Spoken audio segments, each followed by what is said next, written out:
Hello and welcome back to another episode of the Outer Rim Ramblin with myself, the Outlaw, Adam Neeson, joined as always by the Jedi Knight, Mr. Danny Brown. Danny, how are you, man? I'm all good. How are you? I'm all good, mate. It's a hot, sweaty Northern Ireland. To be fair, we've said that on quite a few of our episodes for probably since we started, which isn't normal for here, but it seems to be every time we record, it happens to be hot and sweaty. It's global warming, man. It's just, you know what? We are starting to get typhoons, those storms they keep talking about, and I'm like, well, next thing will be mini Philippines in the middle of the world. That would be nice. I mean, Wind, monsoons. I don't know about monsoons. mate, I'd love a bit of wind and rain there now.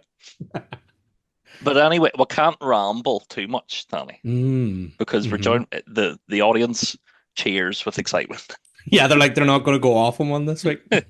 We're joined by a very special guest, the maestro himself, Mr. Tim Burden. Tim, how are you, man? Well, that's a very flattering intro. I'm not sure if I deserve, but thanks very much, Adam, and hello, Danny. Good to see you both. You all right? You enjoying the depths of the Millennium Falcon?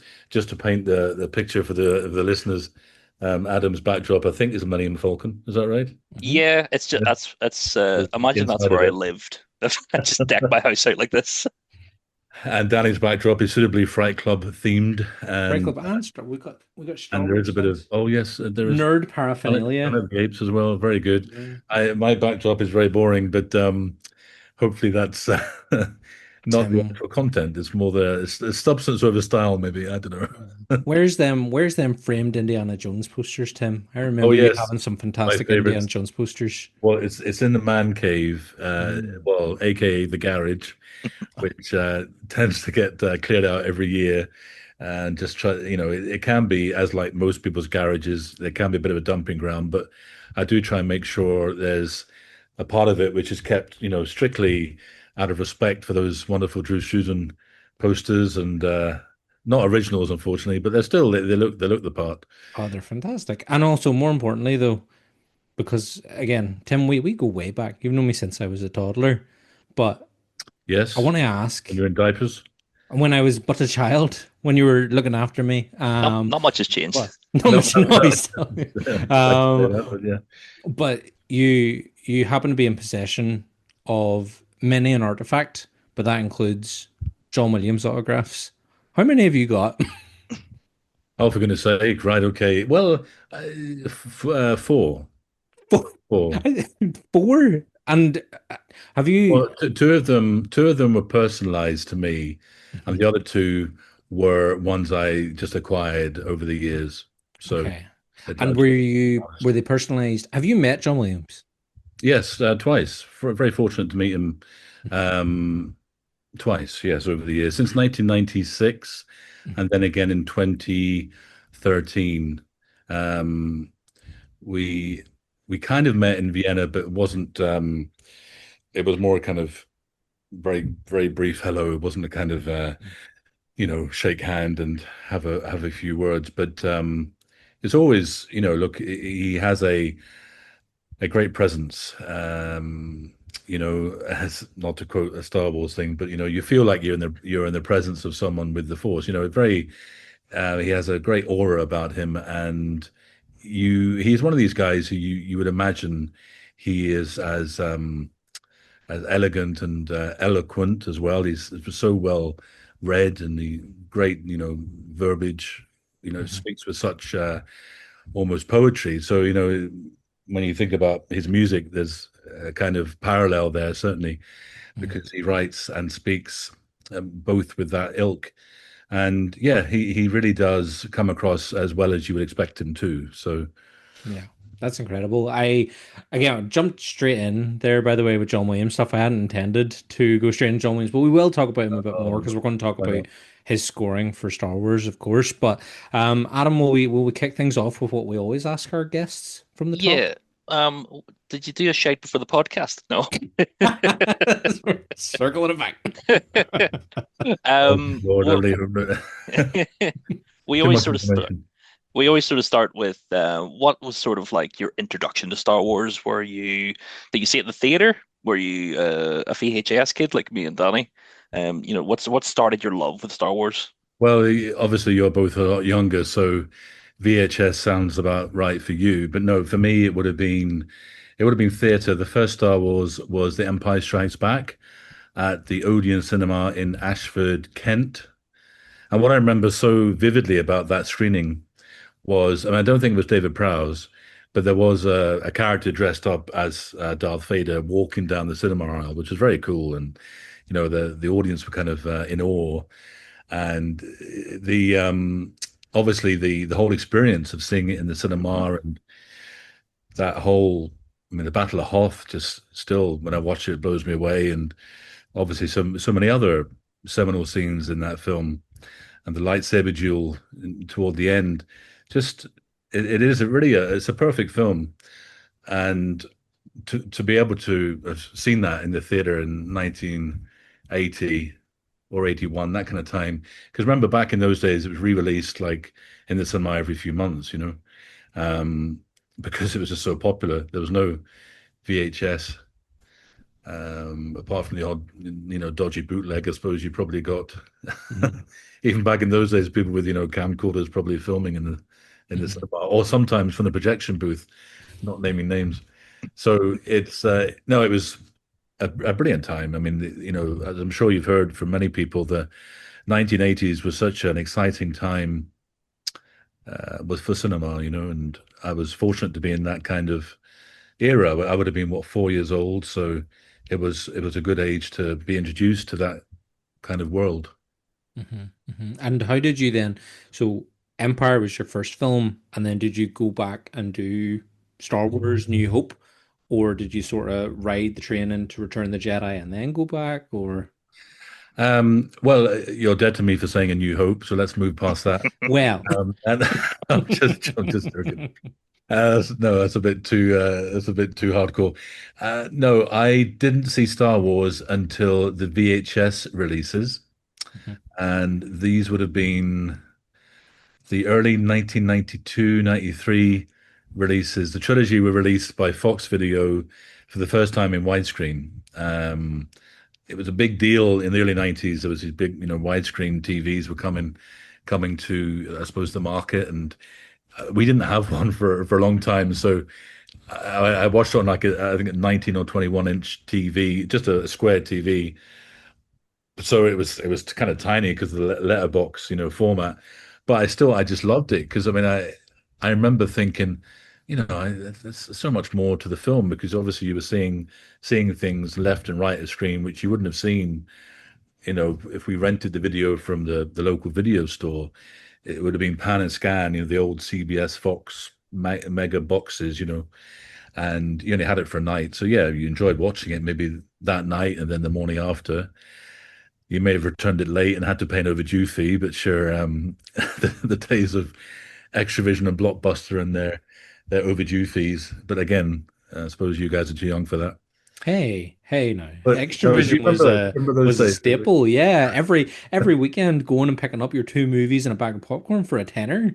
You know, Uh, Yeah, well, okay, you yeah, can't fair enough. beat that. You can't beat No, them no, good that's old true. Extravision days.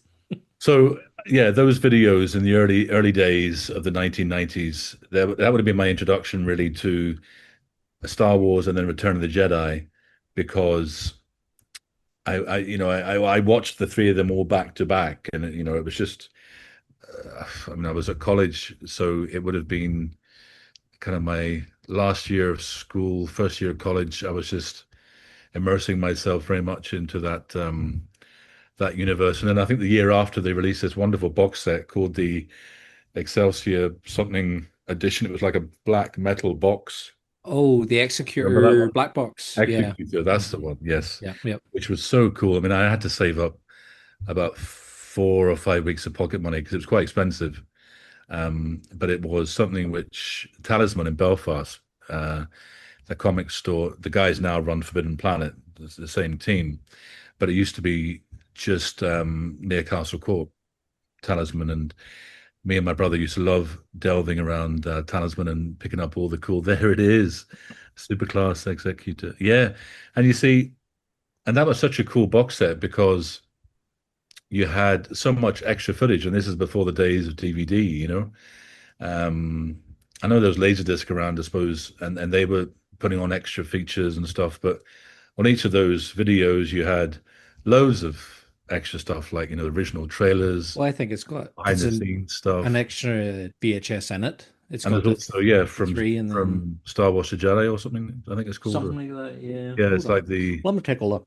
45-minute TV special, which thankfully wasn't the holiday special, but then again, You don't love the holiday that's special? a whole different story. You Oh don't love Lumpy? no, oh God, no. Uh, So what about then your Star Wars, as you say, you're in college, you're enjoying the original trilogy. What about the prequel and sequel trilogies? What's your take on them? well, the Phantom Menace. I think most people I would speak with, we would always single out a couple of good scenes. The pod race, the Duel of the Fates. Those, I suppose, the middle of the film and the end of the film. Um, it took a while to get going. I mean, that opening shot, the opening, I suppose, battle. Well, the battle of the droids is all right, and then the opening bit, whenever those droid decals or whatever they're called, or Oh, the Droideka. Yeah. is that the ones? Yeah, and the strange aliens who sound like they're speaking a weird broken Chinese. Hmm. And you had Brona Gallagher as well. I remember. I think she was cameoing, if I'm remembering right. It's you see, I remember seeing it in 1999, and the trailer, whenever it was out early that year, it was very exciting, and seeing Yoda and all of that, it was just so thrilling, and the teaser posters were class. But the thing is, it was built up too much, and you come out of the cinema, and there was so much wrong with the film, and there was so much humor that fell flat, and it didn't have that same magic. But then I think it has to be because of the age, because I know so many.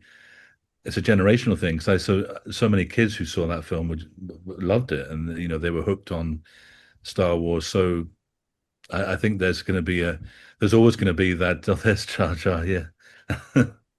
There's always going to be that kind of disconnect of opinions, isn't there? Yeah, There's of just there's course. so much wrong with it, but it's not as bad as Attack of the Clones. I mean, that's definitely the worst one Hmm. because the love affair with those two just is so ridiculously wooden and Hmm. unrealistic. And then Yoda having that lightsaber fight with Count Dooku, that's just so silly. But Yeah. Revenge of the Sith, I didn't mind. There were some good bits to that now. Yeah, yeah, you can't go wrong with Revenge of the Sith. Like, but we haven't actually covered Attack of the Clones yet on the pod, but we've already kind Oh, of set okay. up that that's the one I think we're both going to probably stink on quite a bit. Because I mean, you kind of hit the main the main sort of points on the head. Even though when you're younger and that Yoda starts flipping about as a child, it was like whoa. But now Yes. you kind of go back and you're just like, that's a blur of green. Um, Even getting older though, the one thing from Attack of the Clones that's one of my favorite things from Star Wars is John Williams' "Across the Stars" mm, song. Mm. I mhm. think like I know Danny's trying to get it played at his wedding Yeah, badly. trying to convince him to let me have Oh, a bit of right. Star Wars and so I think Across the Stars be very fitting.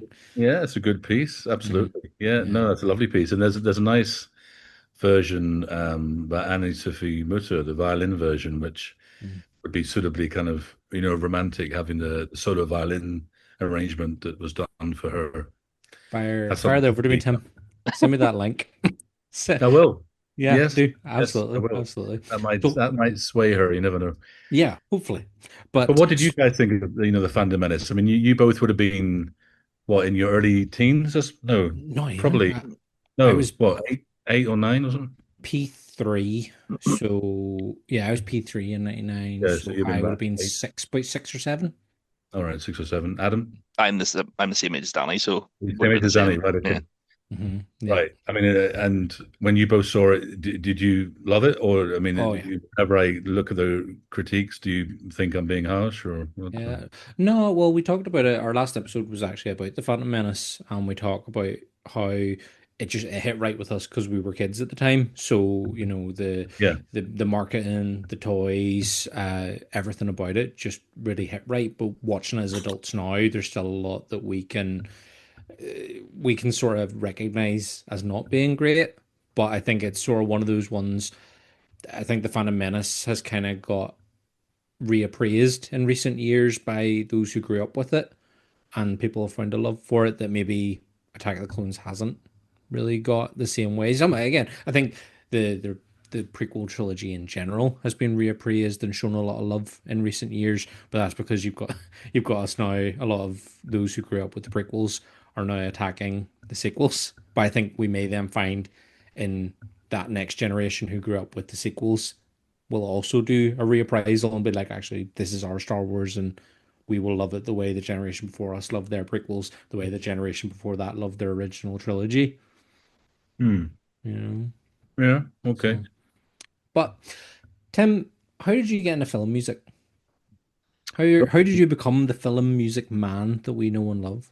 Well, the film music, the passion, I suppose, would be from it would have been instilled in me from my father, who would have played French horn on lots of film soundtracks, Hitchcock films, as well as some Bond films up to Moonraker, that kind of era. So long before you were born, and only just really, just before I was born, or just after I was born.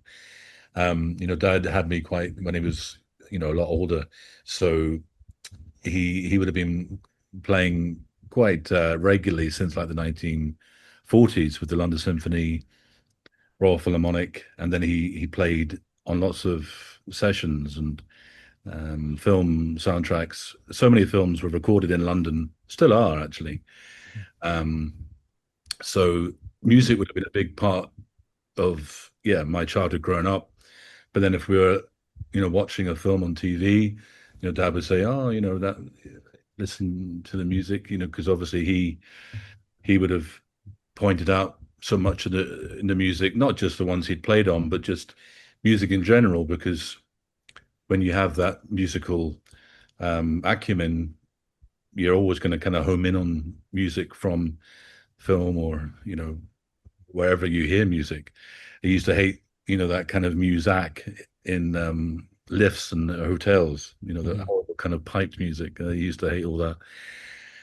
So there's a flaw if you're listening to music. Sometimes it can be for bad things, but this was always a good thing. And during my early career, it was always centered around film and music, and that's how I guess things progressed from there. And I just a lot of it was just down to following my passion for music and sharing that passion for film and music with audiences and with public, whether it be on radio, online, or at film festivals or at concerts, which you've been involved with some of those, Danny, in the past, which Mhm.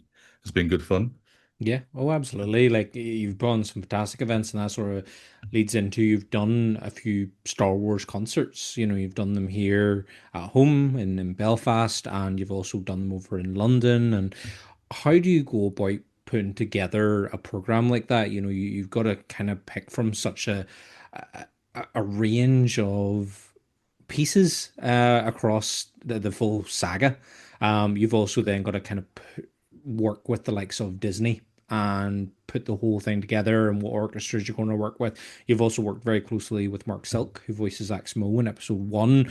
How do you Mm. put all that together? How do you put together a program that is just going to be so popular, but I also imagine very demanding and can probably be hard work, especially when you've got to work with the likes of Disney on it?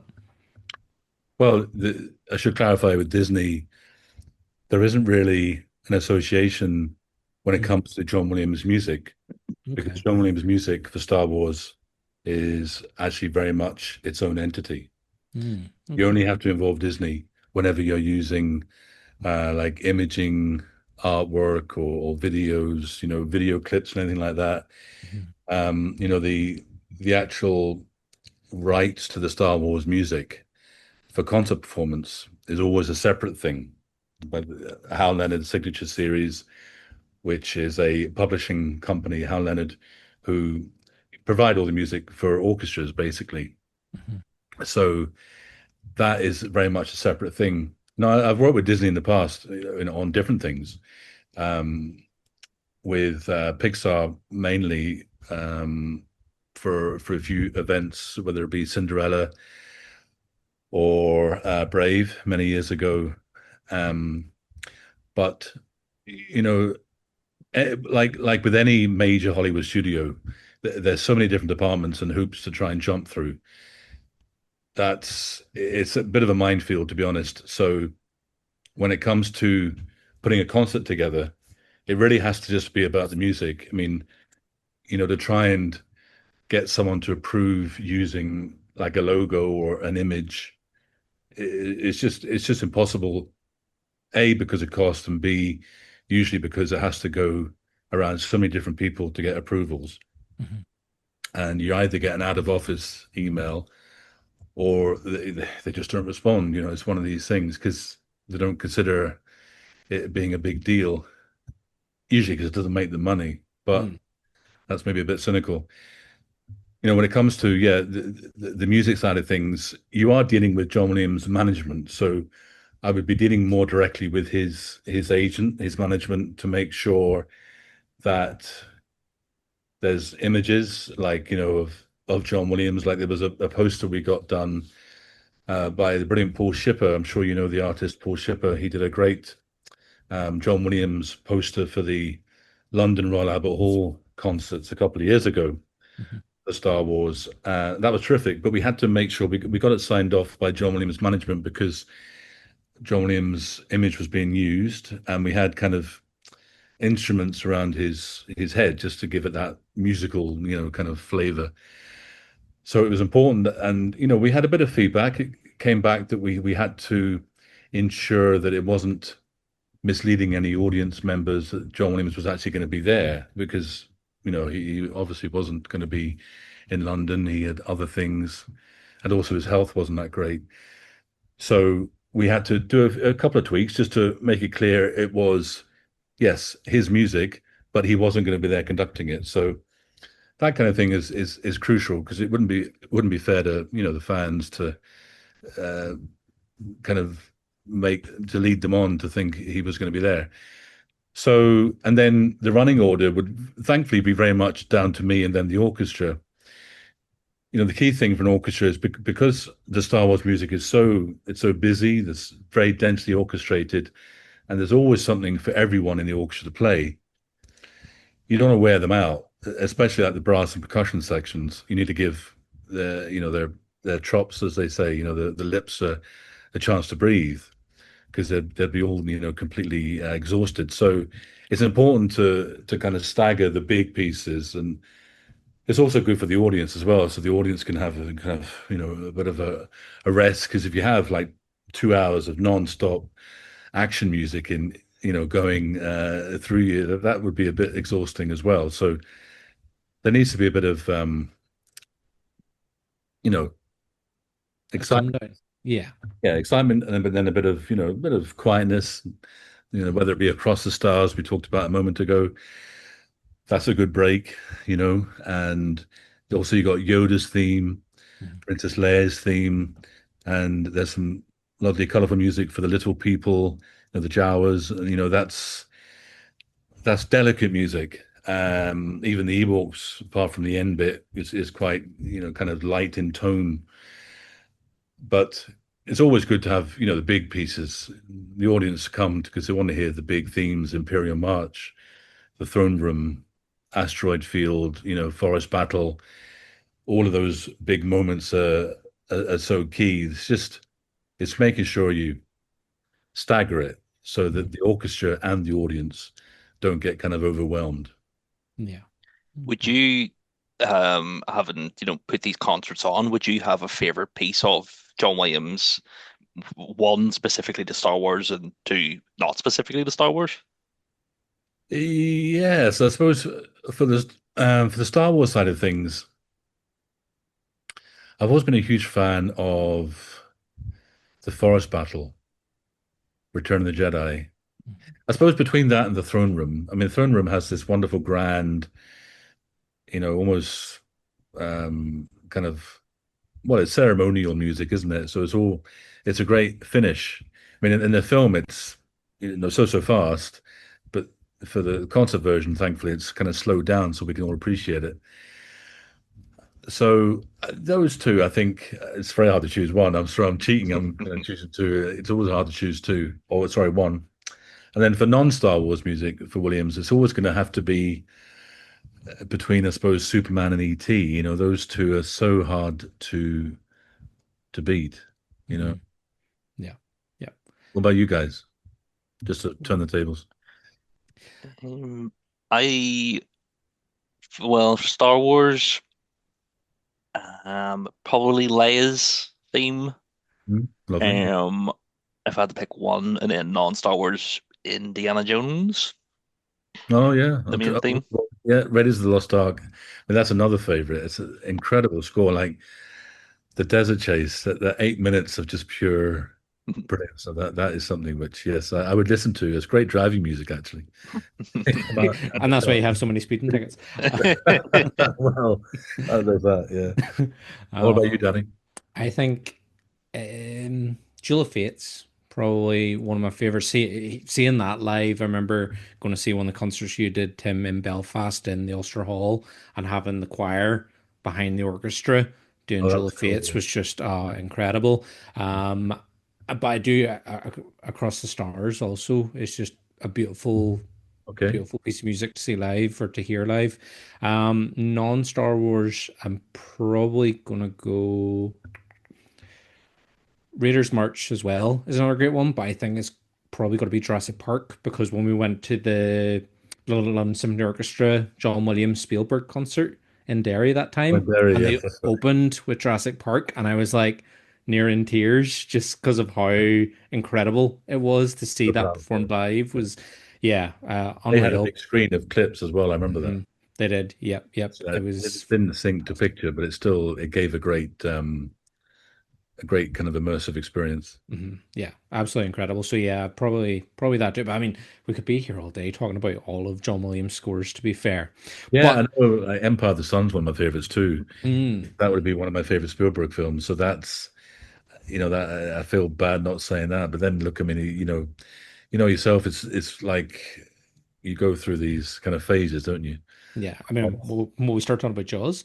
But what I actually want Well, to, 50th anniversary, yeah. well, I You mean, guys are going to see it in the new formats. It's going to be first time in a 40X, which will be quite cool. mhm. Being thrown and getting water thrown at us, and the seats moving whenever the boat chase happens.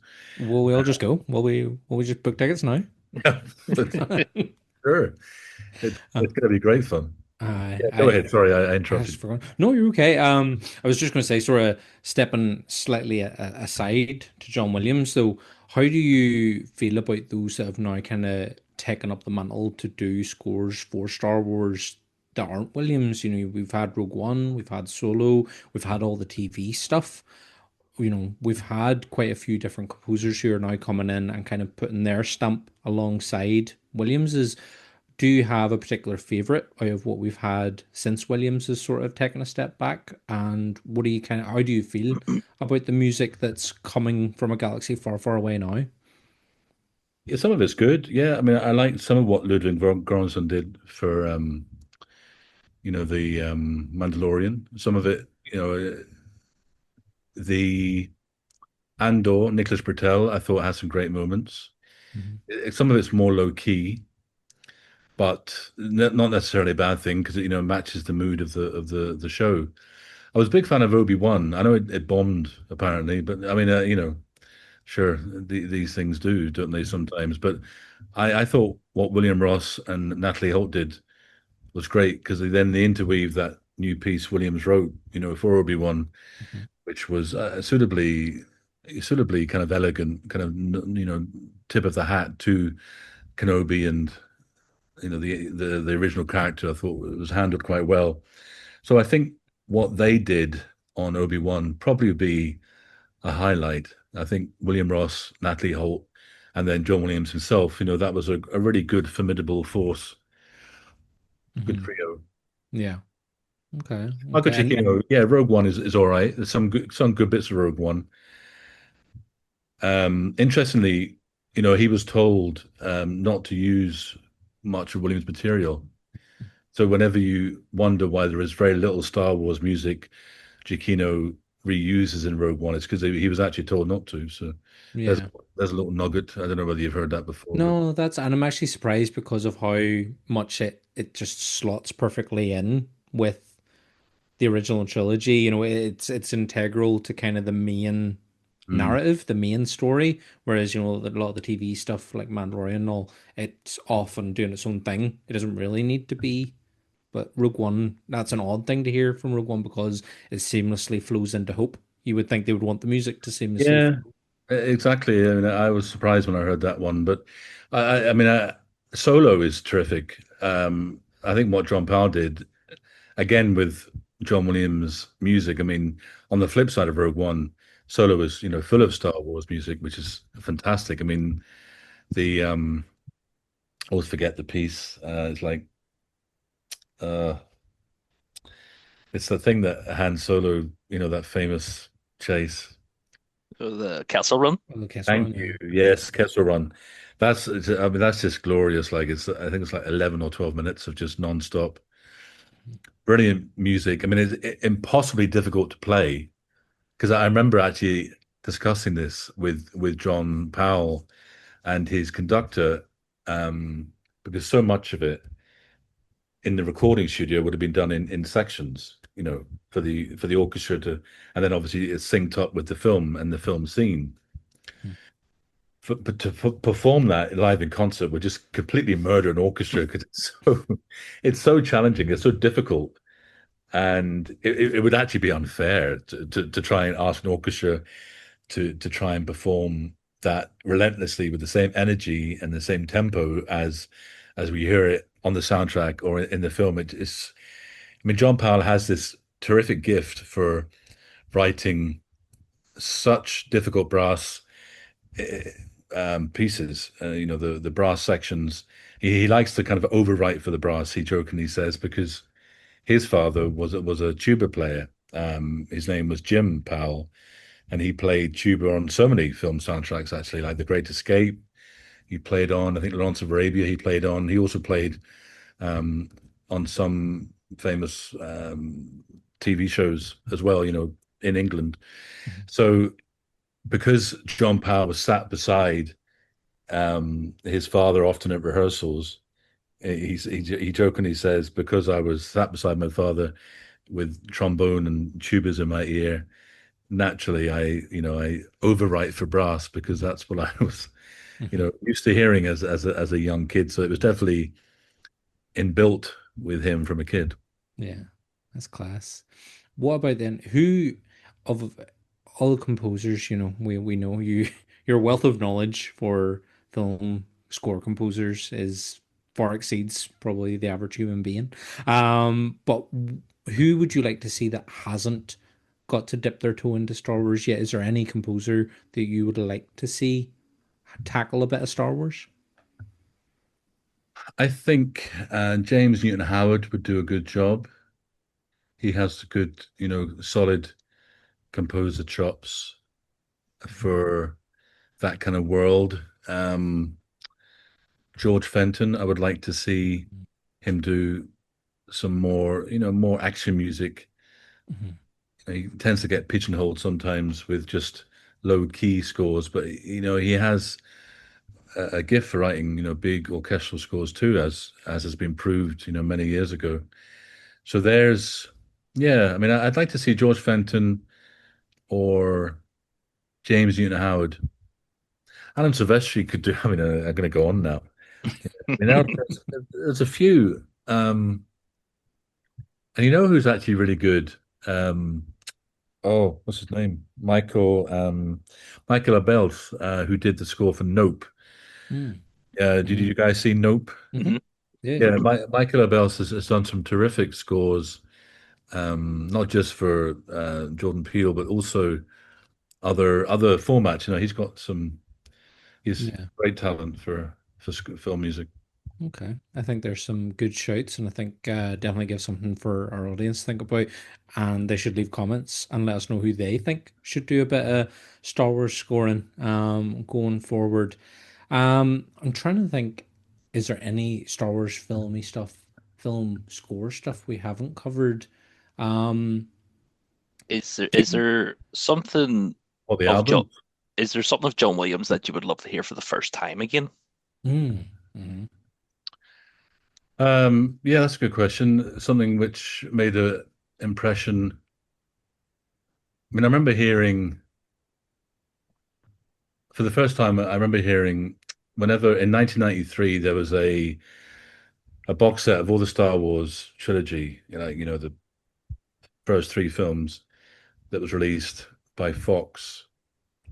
I remember picking it up in Belfast. It was really expensive, but it was so worth it. Like, I mean, it was all the music plus an extra disc of extra music, unused, deleted music, and alternate takes of like the Star Wars theme. I think being able to hear that original opening of Star Wars for the first time, the original 1977, 1977 rather, which I didn't see for the first time in the cinema. I did see later on in 1997 for the anniversary editions, but yeah, I'd love to experience that for the first time. I mean, that's just something which it's still mind blowing. I mean, you guys came along to the Strand last year, didn't you? mhm. So whenever the Strand did the original trilogy in Belfast, and I mean that was terrific to be able to showcase the original untouched films, Mhm. and and they were actually in good quality because, ironically, not to get too grayscale with this, 'cause people will be turning off, but the 4K remasters of Star Wars are very poor because there's too much noise reduction. There's too much has been fiddled with basically by, I think, AI. And the same thing happened with some recent James Cameron 4K Blu-rays. AI things have just done some messy things with mainly the visuals, not so much the sound.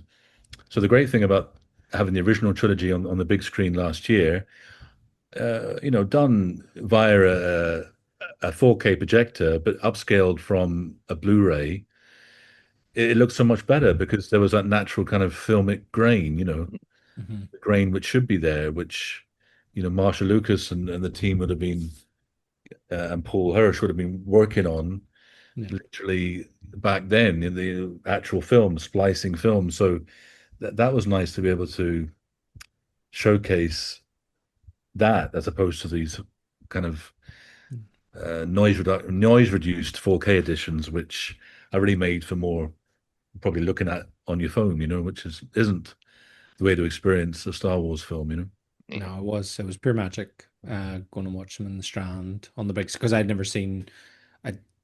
I'd seen Empire Strikes Back on the big screen on a cinema screen before, but I'd never seen Star Wars or Return of the Jedi on the big screen. So to see Oh, that, and then I didn't know that it was the original, the original originals. So walking into that was just like, whoa, so that was great. That was fantastic. Getting to well, experience it.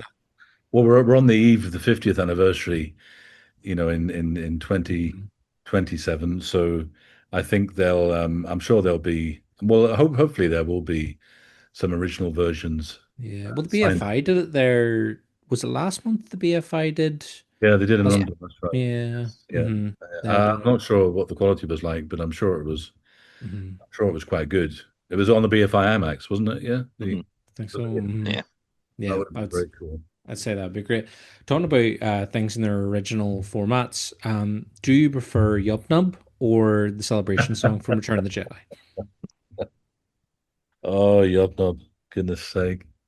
You know, because John Williams' son, Joseph Williams, wrote all that, you kind of you'd feel bad for not kind of saying, you know, the the original should go. But no, I do have a soft spot for the victory celebration, that redo in 1997 because it just has a more of a kind of symphonic lift. The Ubnub thing is just a bit a bit dopey, really. Respect to Joseph Williams. There is an instrumental version which I would urge anyone with any interest in music to seek out. It was released in 1983 by RCA Victor Charles Gerhardt and the National Philharmonic Orchestra, and it's the Ewok celebration, but it's just pure orchestra. Mm. So lots of percussion and all kind of, you can imagine all the stormtroopers' helmets are being hit by the Ewoks, little batons. But it's done just with full orchestra. There's no yub nubs, and it's that's a nice version. That works. So that's something you should seek out. Mhm. Yeah, It's good. It's quite good. that does sound good. I recently put together for one of our social media posts uh, a video that used the Yubnub but lo-fi version. What do you think? Have you listened to much Star Wars lo-fi?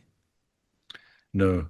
No, I'll send you a playlist of Star Wars lo-fi tracks. But even Disney has now actually taken these Star Wars like lo-fi sort of electro beat versions of Star Wars music Oh, you and mean put the them on Mecca stuff? albums. Like the Hmm? Mecca, like the 70s disco stuff? No, no, I know that. There's that too. No, this is more like, you know, lo-fi study music. Have you seen this on YouTube or anything? No. No. Oh, Tim, I'm about to introduce you to a whole new Yeah, world of Star no, Wars music. yeah, but But painful or is it decent? no, it's all That's good. right. Again, Huh? it's just All sort of right. nice takes on Star Wars music with a bit of a sort of Okay. electro, like a calm synthy electro beat. It's not like dance, dance, dance. It's more like, I'm going to sit and relax and study with this little beat on in the background, you know? Okay. All right. Oh, Well, but I'll but give it a chance. Disney Sounds a Records bit, have sounds risky, but I'll give it a chance. yeah, give it a go, see how you feel. But Disney have put out Disney Records are doing Star Wars lo-fi vinyl, like pressed vinyls of it, which I was kind of like, oh, okay. It was all stuff, like fan made on YouTube at first, but it's sort of been taken in now and being Oh, marketed. okay. hmm So Right. I'll fire that over to you after. Yes, I'll be interested to hmm have a listen. Yeah, Tim, and then immediately come back and be like, what the fuck is this? Exactly. I'll let you know with unedited feedback. Yeah, yeah, of course. Tim, we'll wrap it up. I want to ask you a really personal question, Oh just dear. to finish us off here. You've said that you work, with Disney, and it can be quite hectic or whatever, but you have classically worked with a group of people that are terrible at show business and really struggle to get it together. What was it like working with the Muppets?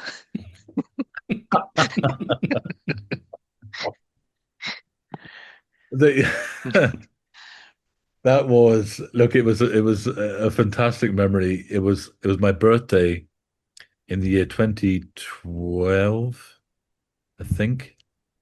So it was that year the Muppets was released, and I was invited to the press junket at Soho Hotel in London, and it was surreal. Like, I mean, this is whenever, um, oh, what's his name before Steve he? Whitmore. Thank you, Steve Whitmire. Yeah, so Steve Whitmire was there. He was a lovely guy.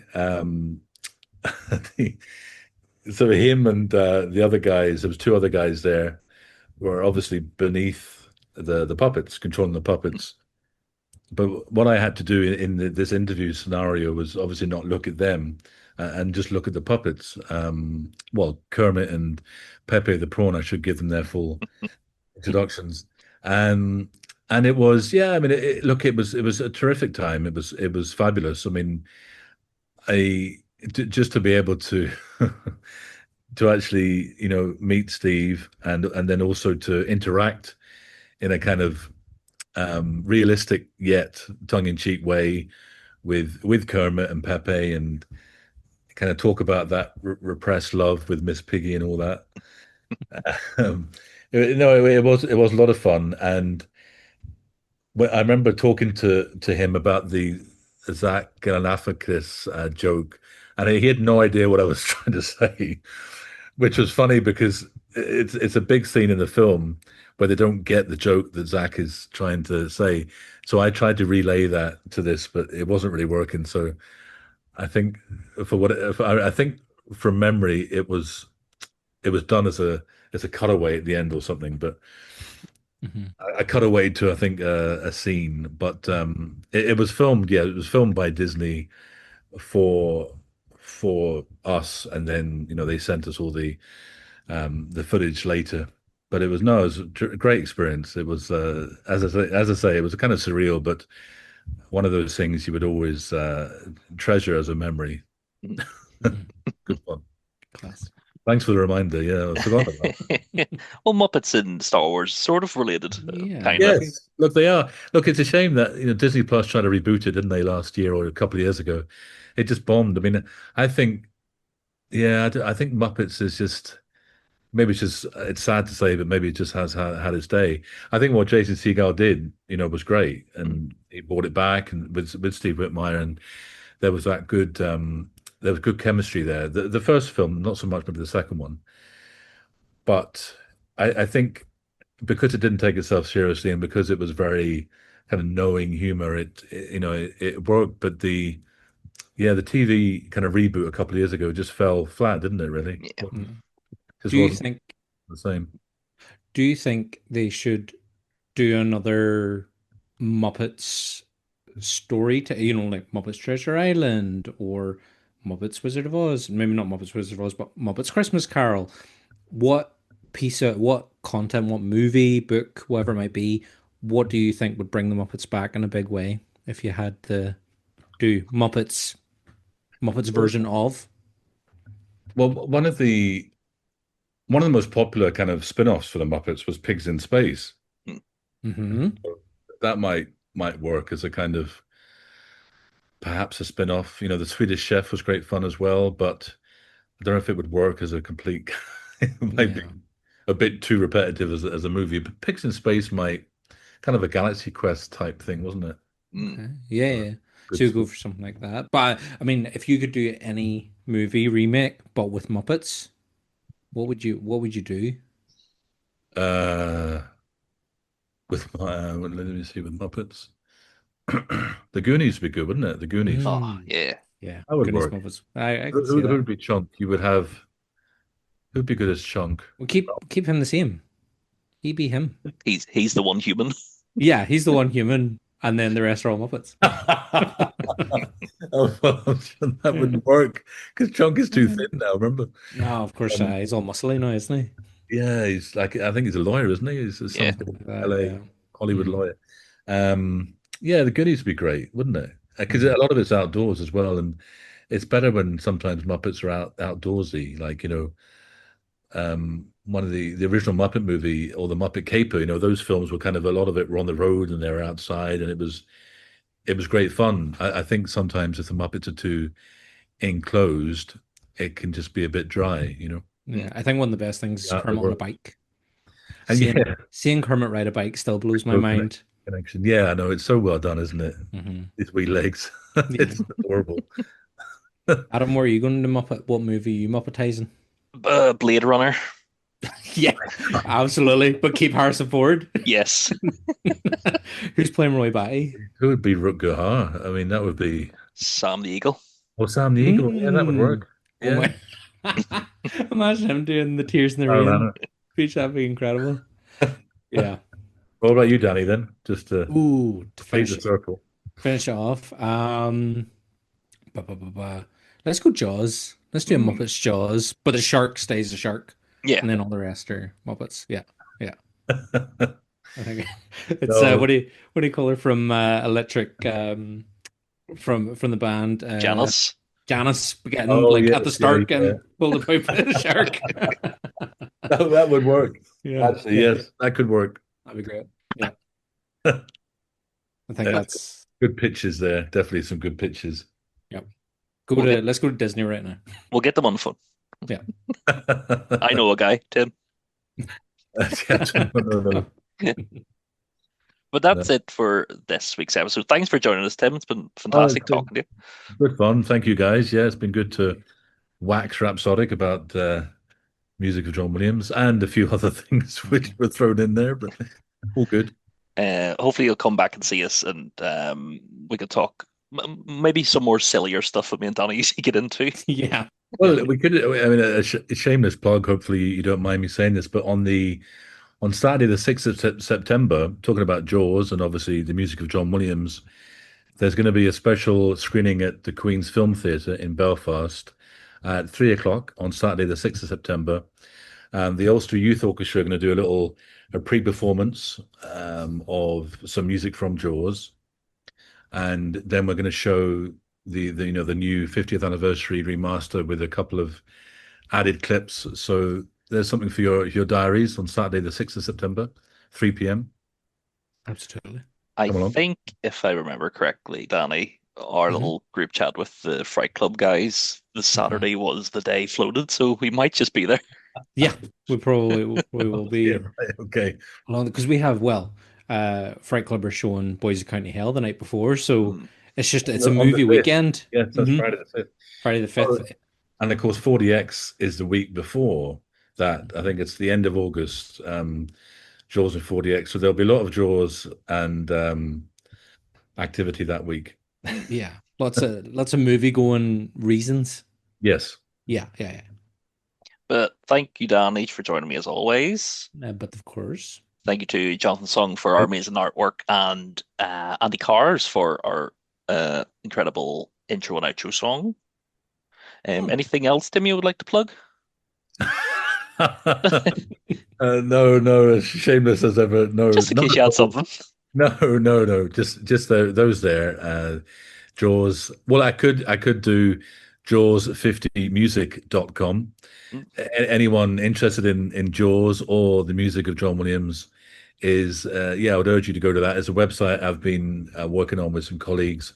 So it's jaws50music.com, which is kind of a one-stop shop for everything to do with the 50th anniversary this year, relating to the new albums on vinyl and on CD, which are coming out or are out now. yes. Danny plugs? Okay? Danny plugs? Yeah, you got Danny plugs? I got my Danny plugs. I've already mentioned Friday the 5th of September in the Braid. Fright Club NI's putting on Boys County Hell. Nigel O'Neill will hopefully be making an appearance with us as well. And I think we'll also be announcing our next film screening soon as well. So yeah, I think that's really it. And then otherwise, it's all about Outer Rim Rambling. So be sure to follow us. Go over to Instagram and Twitter and TikTok at Outer Rim Rambling. Be sure to follow us there, like the content, comment on content, and tell all your Star Wars loving pals about us. Yes, and I have Banterflix if you want to go over and watch the telly show and the podcast, and Fright Club, the Fright Club NI.co.uk for all of our Fright Fest coverage. We're busy boys. But thank you very much, everybody. Thanks for listening. And here's a plug for everybody in the audience. You'll all probably know that we have friends everywhere. See you next week. Bye-bye. Bye. Bye-bye.